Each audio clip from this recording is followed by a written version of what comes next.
So I have a repair here that I thought I'd never be able to do, and it's to change this on my car. And when I realized it could save me up to $900 doing it myself, I thought I would give it a try. And it's great to get back on YouTube. I did have to take a break for a while because unfortunately, we had a fire in our kitchen that we had to deal with, and now I can get back to fixing things. So the main symptom is that the car was having trouble starting. It was winter time and I thought it was the battery because my battery is old. I had it replaced, the car started working again, but about a month later, I put the key in to start the engine and nothing happened. I think I heard about one click and that was it. Other than that, it was silence. So then I thought, oh great, my car is not in the driveway, it's out on the street, and it's probably the starter motor, which is an electronic motor that starts the gas engine. So I did a quick calculation on costs. If I had to have the car towed, Honda starter motor at a dealership would cost about $500 in labor, so maybe like $1,000 in total. So I decided to get an aftermarket one for about $90 and have my family push the car up the hill, up the street,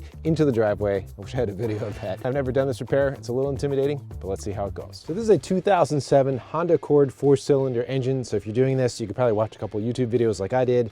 The problem is that the starter, and I've already taken it out, is down in underneath there.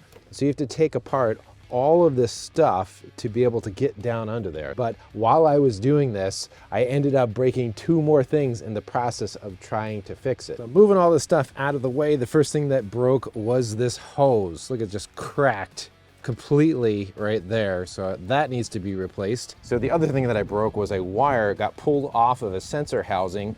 You can see it down in here. Now there's 2 problems with just connecting this wire back up is because here's the sensor housing. You can see that it was crimped on at the factory inside of there and it just pulled it right out. The other problem is that there's not enough slack on this wire to just pull it and kind of plug it back into there. So in order to fix this, I need to get one of these with some more slack and do some soldering. Now that I have it out of the car, we can hook it up to a battery and see if this was the reason the car wasn't starting.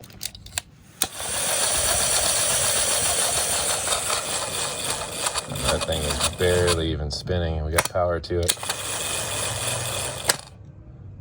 No, that was the problem. Probably the brushes inside of here. And here's the new starter, and this is what a working one should sound like.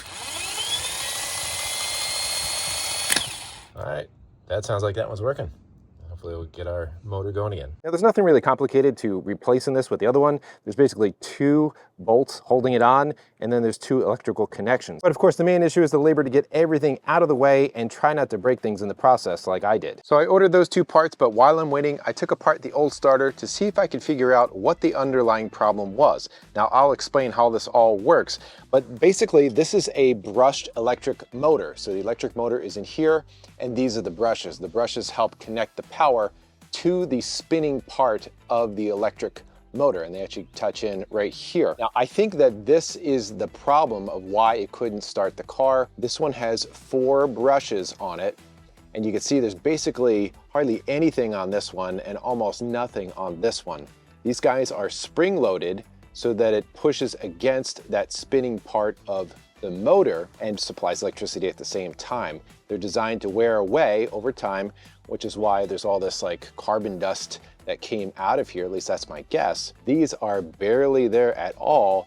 That is probably why it wasn't able to start the car and why when we had it out of the car, it was kind of choking a bit. Now, I could just replace this part on the starter and it's like $20 or $40 for a kit. But I really want my car up and running as soon as possible, so I'm putting in the new starter. If you're like me, you like taking things apart to see how they work, here's a brief overview. When you turn the key on your ignition, it sends power to this up here. This creates a magnetic field inside of here that pulls this whole assembly this way. And then on this one, it pulls this little plunger. And when that pulls that plunger, this is connected to your car's battery. That sends power to all of these brushes. And then that is touching this. And then this, now that it has power, starts to spin. It causes this to spin, which this, when it comes out, is the drive gear that connects to the flywheel on your car's engine, starts the combustion process, and then you let go of the key, and then this retracts and your car engine is running on its own. All right, the new parts arrived. This hose cost me about 20 bucks total. Comes with the hose clamps, and then this connector right here has plenty of slack. This was 5 bucks on Amazon. And the thing that this connects to down in the engine is called a knock sensor, which helps the car's computer kind of know what's happening inside of the engine. So here's my plan of attack with this. I'm going to strip this down and use one of these wire connectors. These are pretty cool because they are waterproof. waterproof, and look at this, fit for confined space. That's exactly what I need it for. These are basically shrink wrap tubing with a solder ball in the middle.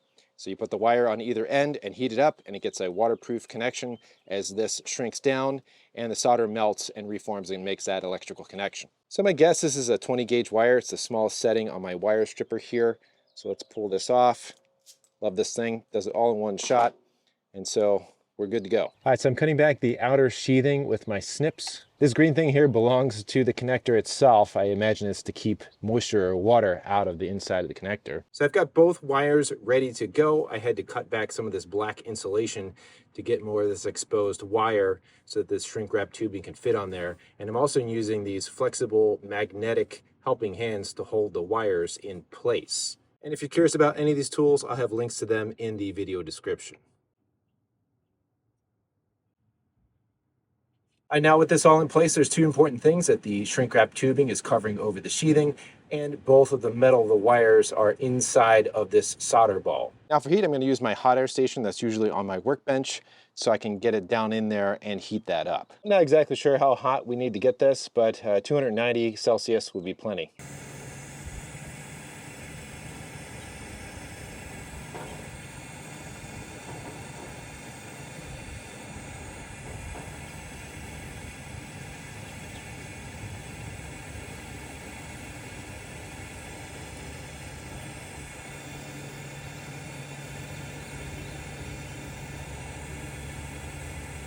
And I'll zoom in here, it's pretty cool. You can see the solder melt and get drawn into the copper strands of the wires.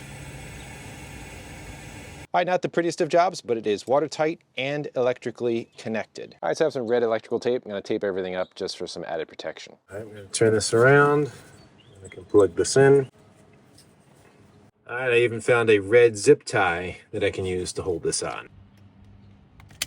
So this part should all be done, and the knock sensor can talk to the computer again.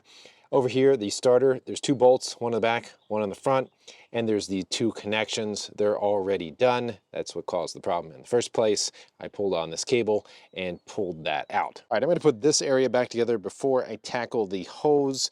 There's a little plastic box that goes underneath here, bolted in, and then this engine manifold gets bolted into this. I can't forget to put the gasket back on there and clean that up, and then I can get to the hose. I gotta remember to put all the right bolts back in the same spot. I don't wanna end up with an extra bolt. And if you're doing this for the first time, definitely watch a lot of YouTube videos, take a picture of things throughout the process so you can always go back and refer to them.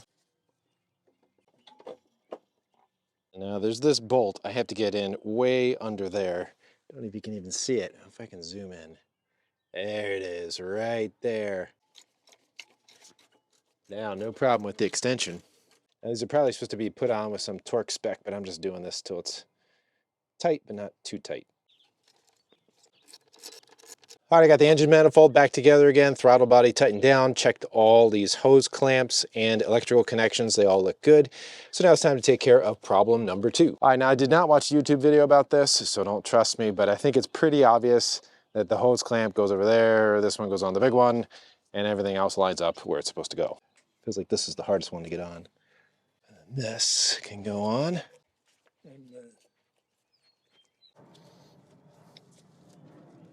All right, so we got everything back together again, and it's time for the moment of truth. I have not tested this out yet, so let's give it a try. 3, 2, 1. Victory! Fix the starter.